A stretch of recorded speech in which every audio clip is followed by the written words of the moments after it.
Hey guys, it's Sekaar, and today we're going to be going over my Magic of Dragon Knight build for the Lost Depths chapter. Now, before we get started, I really do enjoy this build a lot. I think this is probably my favorite build that I've played so far this entire patch, so I definitely recommend giving this video a watch. I have been absolutely loving it so much. So let's get on with the video. I hope you guys enjoy. One last thing before we get there, if you're not subscribed to the channel, I would really appreciate it if you would subscribe. I want to get to 3,000 subs by the end of the year, and we are just passing 2,600 now, so every single one helps, and I would appreciate it so much. But that is it for me, guys. Let's get on with the video. Thank you so much.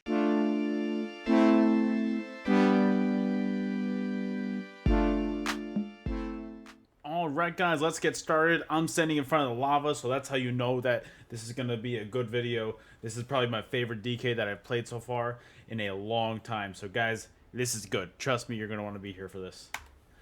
Alright, first of all, our character sheet, we're going to be a Breton or a Dragon Knight. Breton is, in my opinion, the best magic class there is. The reason for that is you want to be Vampire Stage 3, and Breton is going to have a passive in it that gives you a reduced cost on all of your magic abilities. So Breton really helps with your sustain a lot. I definitely recommend it. As far as our attributes breakdown, we're going to go 43 points into Magicka and 21 points in health to give us a nice little bit of a chunky health pool and a decent amount of max magic as well. We're going to have about 1483 magic recovery. That is without a potion too, so I think that's pretty good on a MagDK. We're going to be able to sustain very well with our ultimates. I think it's a nice and even and healthy amount. As far as our Mundus Stone goes, we're going to be using the Atronach to help our magic recovery. We are going to be using Orzoga's Smart Bear Haunch as our food. It's going to increase our max health by 4,300 and our magic and stamina recovery by 369. I always say this, if you can't afford Orzoga's, I know it's very expensive right now. Use the Jewels of Misrule food. You only miss a few hundred health instead of that. Everything else is the same. And then, like I said, Vampire Stage 3, the reason why we do this is to get that Undeath passive, which is the less health you have, the less damage you take. So that is huge. I definitely recommend that.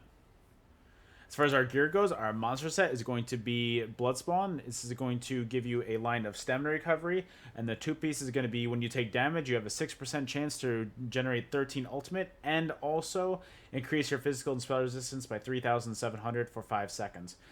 This is going to be huge for your sustain and for your tankiness. So your helmet is going to be heavy and reinforced. Your shoulder is going to be heavy and reinforced as well. And then as you can see from all of our body pieces, we're going to be using all prismatic enchants, as you can tell. So we're not going to go over that again for the body pieces. Our chest piece is going to be a heavy trainee piece in reinforced. We have an extra slot in this build, so using a heavy trainee one in reinforced is going to help our resistances as much as possible and our health as much as possible. Our hands are going to be Rallying Cry in light in the Divine's trait, where this is going to... Oh my god, sorry about that. I burped. Anyways, Rallying Cry is going to be our back bar set on this build. This is going to increase your critical chance. This is going to increase your max magic. This is going to give you another line of crit chance on your back bar. And then while you have your battle spirit active, aka either when you're in Cyrodiil, when you're in Battlegrounds, or when you're in Imperial City, or when you're in duels. I learned that time I learned that the last time I posted a Rallying Cry build. Thank you for shouting that out last time in the comments. So it only works in those situations, but is going to increase your weapon and spell damage by about 300 and increase your critical resistance by 1,600. So that is huge. It really helps your resistances and your tankiness and also your damage. So I really like this as a back bar set, and it really is a good group utility set too, because I usually 2vx. I think that solo is awful, so I like to play with a friend. So Rallying Cry is really good for that. Again, in the Divine's trait, because we don't need any more crit resist, so we do not do impen on this build at all. Our waist piece is going to be a medium Essence Thief piece in Divines. Essence Thief is going to be our front bar set. I know what you're thinking. Essence Thief on a mag build? Guys, trust me, it shreds and it helps your sustain so much. What Essence Thief is going to give, it's going to give 2 lines of max stamina. The 4 piece is going to give you weapon and spell damage, and the 5 piece is when you deal damage with a light or heavy attack, you draw an essence from the enemy that pulls near them for 5 seconds, and if you step into that, you get 4,700 health back. 4,200 stamina, and also it's going to increase your damage done by 10% for 10 seconds. So that is huge. It really helps your sustain, helps your damage. I love it so much. I really was skeptical about it at first, but after some friends talked me into it, I absolutely love it so much. Trust me, use this. Again, that's in Divines. We're going to use Essence Thief again as our feet in Divines as well. We're going to be using Essence Thief as our legs in Divines as well. Jewelry is going to break down like this. We're going to have Sea Serpent's Coil as our mythic. This is going to give you some tankiness when you're at when you're at full health. It's going to give you a 40% damage reduction. But when you're taking damage, you get snared for 40%, which is why we have Triple Swift, as you can see. But you are gaining both Major Berserk and Major Courage, so it's going to increase your damage done by 10%, and your weapon and spell damage is going to increase by 430. So that is huge. That's so much damage right there. I think it's the best mythic this patch. I definitely recommend grinding this out if you don't have it. It's kind of an annoying grind sometimes, so I definitely recommend getting on this as soon as you can. And that's going to be with a weapon damage enchantment on it. You can get higher weapon damage than spell damage on a DK, and ever since I hybridized the way damage works, it scales off of whichever one's higher. So that is why you always build into weapon damage on a DK, whether it's Magicka or Stamina. You always build weapon damage. So weapon damage enchant on that, and as you can see, we're going to have a weapon damage enchant on only one of our other rings. This is going to be our Rallying Cry ring, and the Swift Trade as well, another weapon damage enchant. And then our other Rallying Cry ring is going to have a reduced magic cost on it, that way to help you sustain as much as possible too. And then moving on, our front-handed weapons are going to be, our main hand is going to be a Sword of the Essence Thief in Nirnhoned. I want to get that weapon damage up as high as possible, so that's where we're using a sword and Nirnhoned. Then in our offhand, we're using a mace with the charge trade on that. Mace is going to help your pen for when you're not in corrosive, so that's huge. And then our back bar set is going to be Rallying Cry with the Ice Staff. This is going to help your tankiness and your resistances. Ice Staff gets you pretty tanky. And then on top of that, you're going defending as well, so that is really helping your resistances a lot too. And then onto our skills. Our front bar, our damage abilities are going to be Flame Lash. This is going to be your main spammable. Shattering Rocks, this is going to be a CC that you put on your enemies. It's non-blockable. I love it. And on top of that, you get healed for when the stun ends. Flames of Oblivion, this is going to be a nice bit of damage that you can follow up with on top of Flame Lash, and it's nice sustained damage throughout a fight. And on top of that, you're also gaining Major Savagery and Major Prophecy, so it's going to increase your spell and weapon critical by 2692, or 29, sorry, I'm dyslexic, I guess.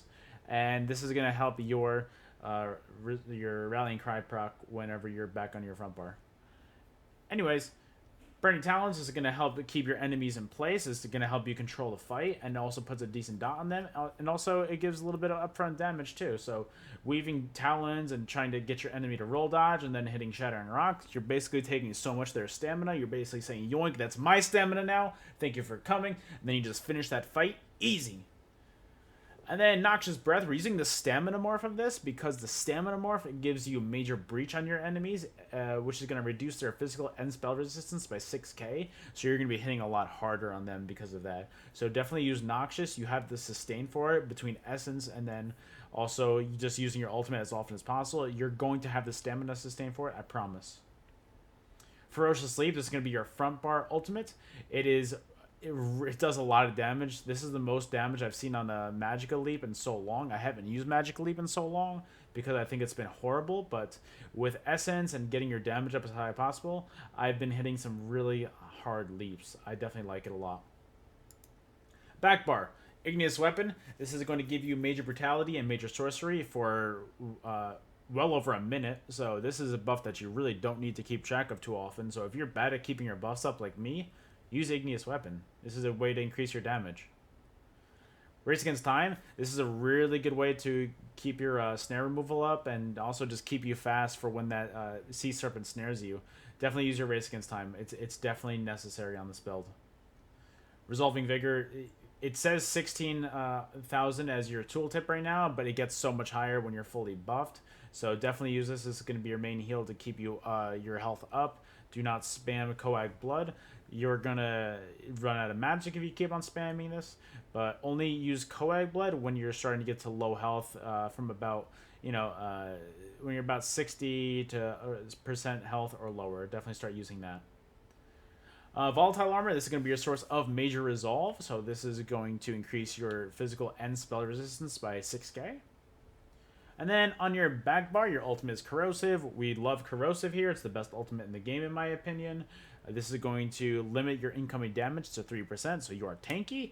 And on top of that, when you're in Corrosive, you ignore your enemy's physical and spell resistance, so you are hitting like an absolute truck. I love it.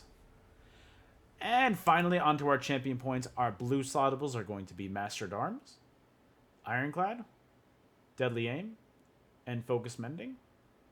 Our red slottables are Pain's Refuge, Survival Instincts, Sustained by Suffering, and Celerity.